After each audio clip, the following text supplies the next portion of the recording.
জনাইছো। বহু লোকে মোক প্ৰশ্ন কৰি আছে যে মিউচুৱেল ট্ৰান্সফাৰৰ পৰ্টেলটো কেতিয়া খুলিব। মিউচুৱেল ট্ৰান্সফাৰৰ পৰ্টেল অহা 1 জানুৱাৰী তাৰিখৰ পৰা আমি মুকলি কৰিম। এই পৰ্টেলটো কেনেকৈ চলিব? বহুতে মোক সুধিছে যে আমি মিউচুৱেল কৰা মানুহক ক'ত কেনেকৈ বিচাৰি পাম।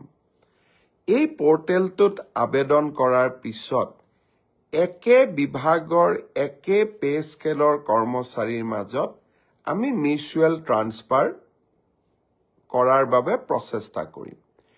এই পৰ্টেলটো প্ৰায় 2 মাহ জুৰি খোলা থাকিব, 1 জানুৱাৰীৰ পৰা 28 ফেব্ৰুৱাৰীলৈ। এই সময়ছোৱাৰ ভিতৰতে আমি আবেদন কৰিম, আমি ভেৰিফিকেশ্যন কৰিম।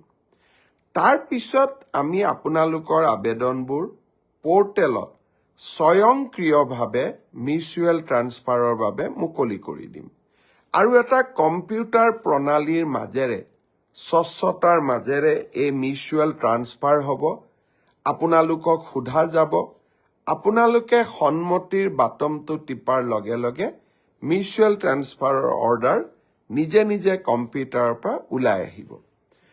ই কেনেকৈ পৰিচালনা হয় যদি আপোনালোকক জানিবৰ কাৰণে আৰু অধিক ইচ্ছা আছে, সৰ্বশিক্ষা অভিযানত আগতে কাম কৰা বা বৰ্তমানে কাম কৰি থকা শিক্ষকসকলে এই পৰ্টেলটোৰ ওপৰত আপোনালোকক যথেষ্ট জ্ঞান দিব পাৰিব। অহা 1 জানুৱাৰী তাৰিখে এই পৰ্টেলটো আমি আনুষ্ঠানিকভাৱে মুকলি কৰি দিম।